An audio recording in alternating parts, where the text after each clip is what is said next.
Welcome to Just the Two of Us Homestead. We are Colleen and Frank, and we live in the perfect size homestead just for us in southwestern Quebec. Gardening, growing food, and preserving is one of our passions. And our barn animals, we love them so much, they're just like pets.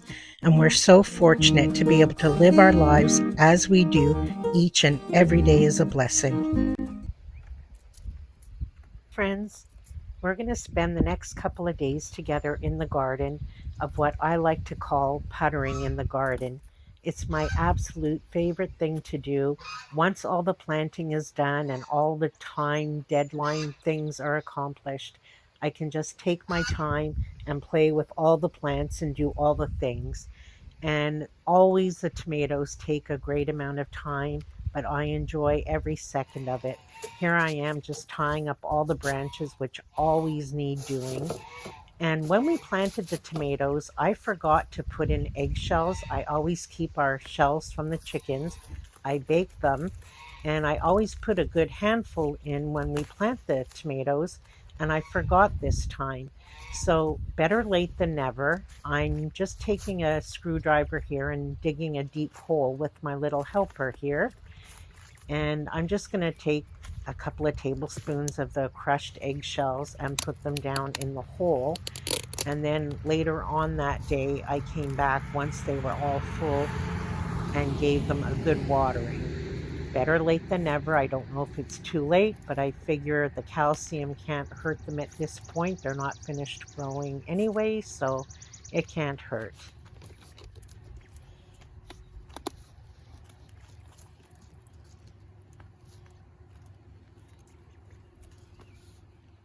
The thing that I make sure that I do on a regular basis is cut big branches or insignificant branches. I always want to make sure I have good airflow through all my tomato plants. So any branches I don't deem necessary, off they come.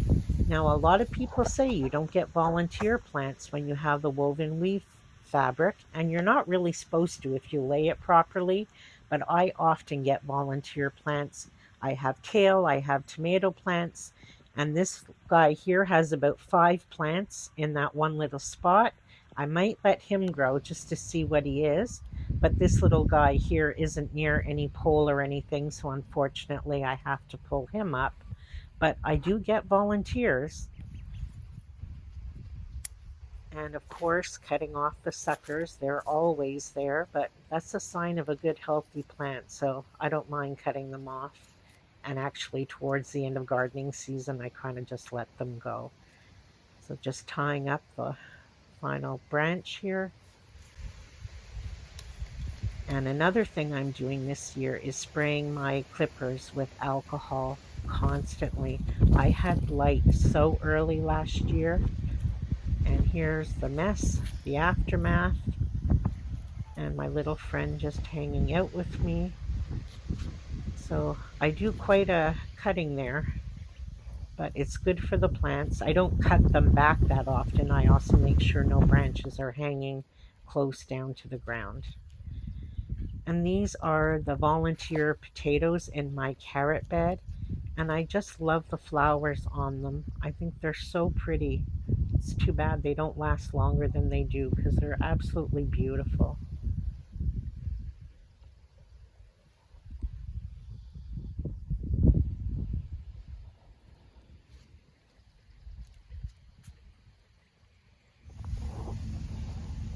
Poor blueberry plants at the back of the garden.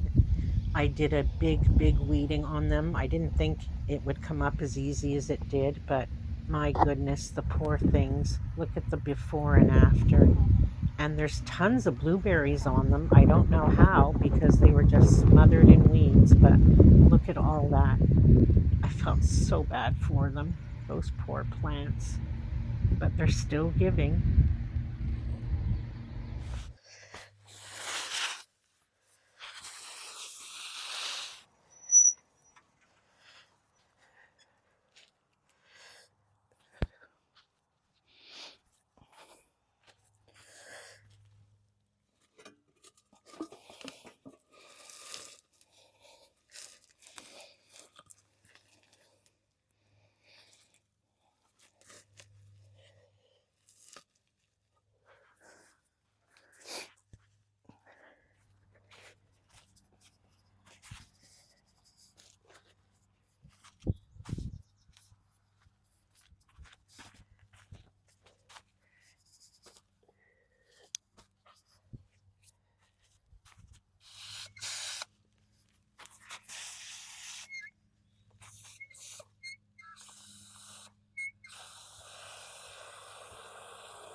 I wanted to give myself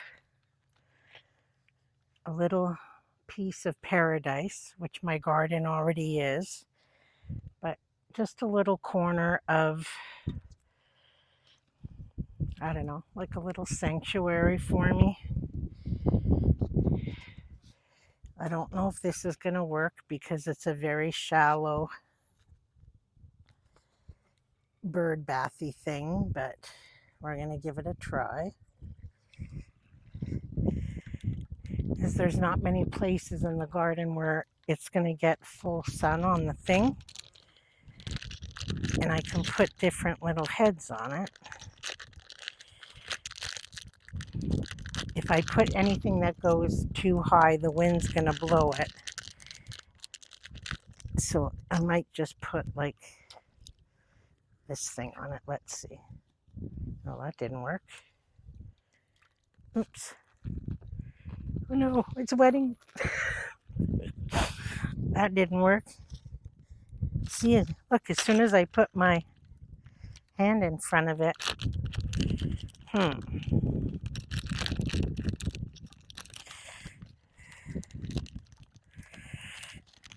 I may have to leave it just like that because it's so shallow, which is fine. Just the sound of the water I find very relaxing.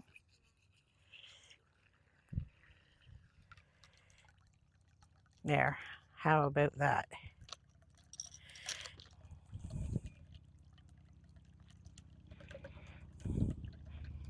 I like it.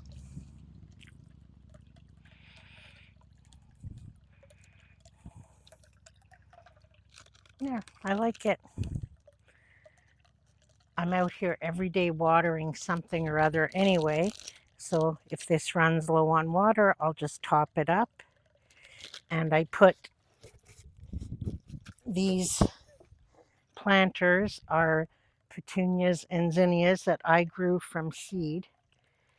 And they'll get full sun as well. So if I ever just need a little place to come and sit with my thoughts, this is going to be it. I love the sound of running water like that. I find it very relaxing, very peaceful.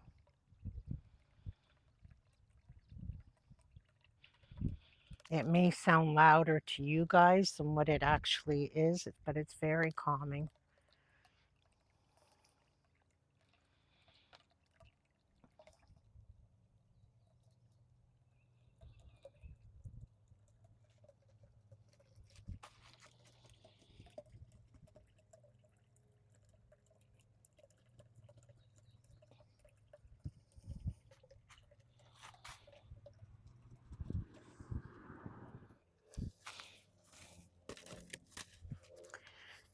I don't think I've ever harvested a zucchini in June before, so this will be the first. It's a beautiful one. This is a black beauty. There's another one here, and it's not going to grow anymore because it's been at the same stage for quite some time. There's two more on the plant. So I have some strawberries and two zucchini. And I have to get some more herbs whether I like it or not because they're growing like crazy.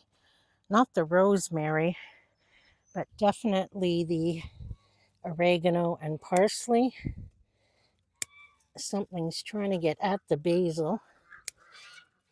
So I just keep cutting it and try and win the war.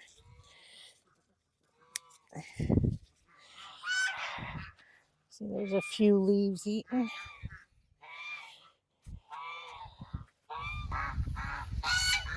Go any further, I'm just going to point out the obvious. My top is on inside out, and I do get aware of this halfway through the day, so I'm just going to point it out right here, right now.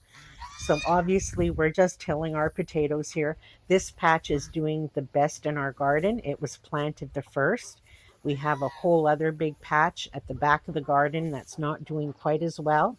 I don't know if it's because we planted it much later, but this one's doing well, and I just have a feeling we're not going to have quite the potato harvest we did like last year.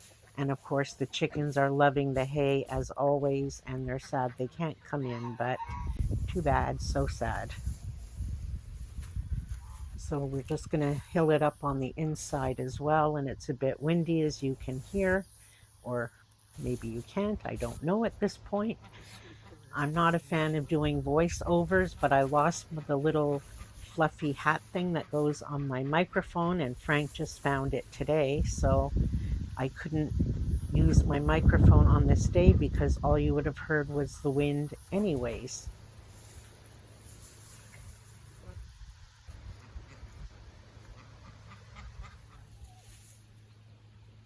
Those at the back, some are our own seed potatoes from last year that are doing much better than the store-bought ones, but they were planted later, so I'm hoping it's just a matter of catching up, but they're just not doing as well as the other ones. And it's also a new place that we're planting them for the first time, so time will tell.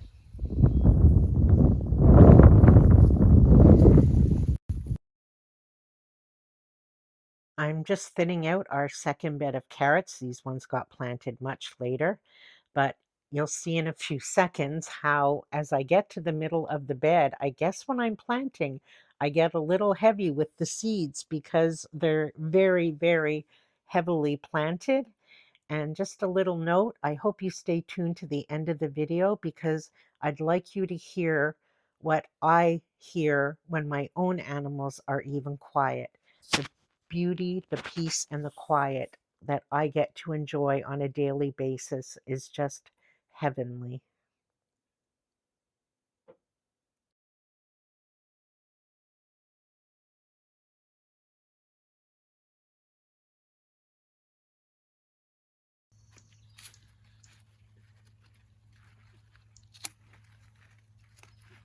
I like to prune my zucchinis quite a bit as well. I do some of my winter squashes a bit, but the zucchinis I prune quite often. I usually take a lot of the branches or stems that are touching the ground, and I also like to thin it out a little bit so that the pollinators are for sure to find the flowers because it can get quite dense. So I start here, and most of my squashes are kind of all planted in a big section together. So I slowly work my way down the row, and I only take a few at a time. I don't like scalp the plants by any means, but I just go along, and some of the leaves turn yellow, or if they're touching the ground, anything like that. I just like to prune them and make sure they're good and healthy.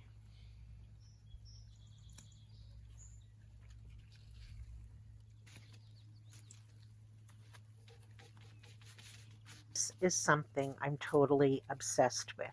Ever since I found those Japanese beetles on the netting over the brassicas, I'm constantly walking up and down the garden now with a jar of dish soap and water, and I'm constantly doing this all day long. It's become an obsession. I'm finding them mostly on the zinnias, thank goodness. A couple on the squashes I find, but I'm doing it all day long. And as you can see, Uno follows me constantly. And I'm leaving this part a little bit longer because I know you guys like to see him walking around the garden. But I'm doing it all the time, and I'm not finding lots and lots of them, but every day I'm putting quite a few into a jar. So I don't know. I can't believe they're here so early. It's usually not a problem for us this early in the season. So I just keep walking up and down every day, several times a day, trying to get them.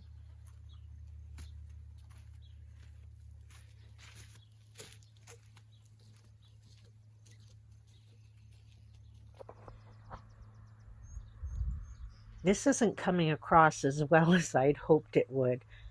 Coming up to your right after that big blob of green, these are provider bush beans, and they were my seed that I planted from last year. And they're bush beans, but they're growing like they're pole beans. And I'm showing you here, this is a Cinderella pumpkin.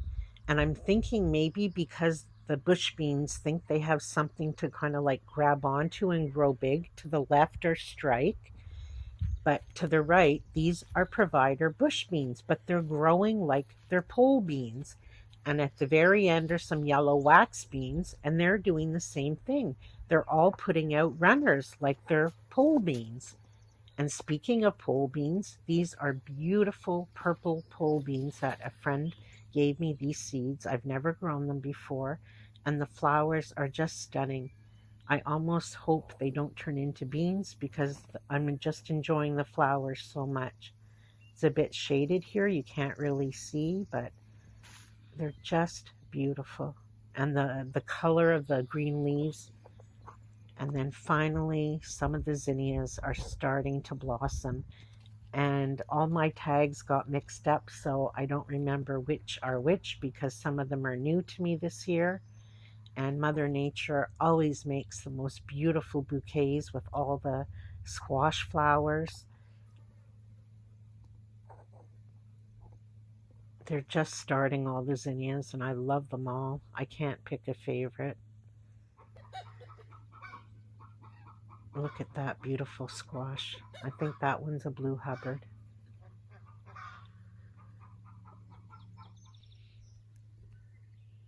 And this one, the size of my hand compared to it, look, it's huge. No, maybe that one was the blue Hubbard. I don't remember. Thanks, friends. Until we're together again, take care.